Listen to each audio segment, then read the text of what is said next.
I always think about a diverticulitis and a fistula. Well, teach me, what is that? Am I thinking correctly?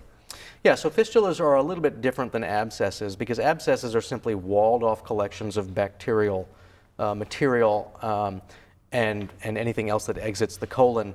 Fistulas occur when you have an inflammatory reaction near the colon and that part of your colon is adjacent to or next to another organ in the abdominal cavity in a way that allows a connection to form. So in many cases with diverticulitis, because of where it is in the lower part of the colon, the bladder, the urinary bladder might be involved. Wow.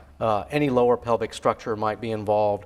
And when that happens, what you get is a tunneling, essentially, of this opening in the colon wall from the diverticulum directly into the other organ, and then a translocation of the bacteria through that tunnel.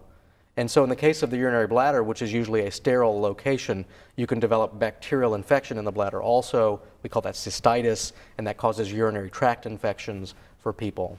So fistula can go into the bladder. Where else would they normally go? Can they go into another part of the bowel, other part of the gut? Yeah, if there's a loop of small intestine next to the colon in that area, you can get a connection between two loops of bowel.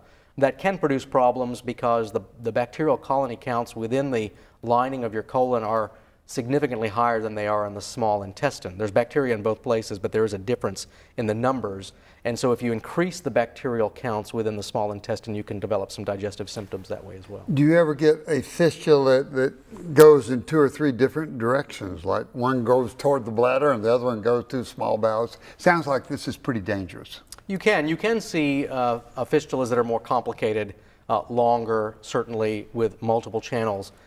In diverticulitis, it's usually one channel. If you see a situation where you have multiple fistulas, it begins to make us wonder about another condition that can sometimes mimic this, and that's Crohn's disease.